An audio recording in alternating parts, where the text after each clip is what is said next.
முறையான ஓய்வூதியம் வழங்கப்படும் என்று சொன்ன தேர்தல் வாக்குறுதியை திமுக அரசு நிறைவேற்றக் கோரி சத்துணவு அங்கன்வாடி ஊழியர்கள் ஆண்டிப்பட்டியில் முக்காடு போட்டு ஒப்பாரி வைத்து போராட்டம் நடத்தினர்.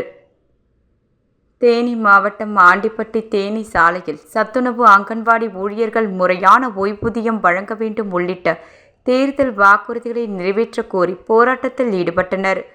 போராட்டத்திற்கு ஓய்வு பெற்ற மூத்த ஊழியர் தனுஷ்கோடி தலைமை தாங்கினார்.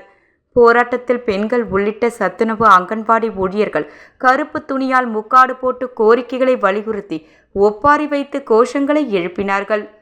போராட்டத்தில் சத்துணவு அங்கன்வாடி ஓய்வூதியர்களுக்கு முறையான சிறப்பு பென்ஷன் அகவிலை படியுடன் சேர்த்து ரூபாய் 6750 வழங்க வேண்டும், ஓய்வூதியம் முறைப்படுத்தப்படும் என்று திமுக அரசு சொன்ன தேர்தல் வாக்குறுதியை உடனே நிறைவேற்ற வேண்டும், சென்னை உயர்நீதிமன்ற தீர்ப்பின்படி 2.57 காரணியால் ரூபாய் 1500 பெருக்கி திருத்தி அமைத்திட வேண்டும் ஆகிய கோரிக்கைகளை வலியுறுத்தி கோஷங்கள் எழுப்பப்பட்டன.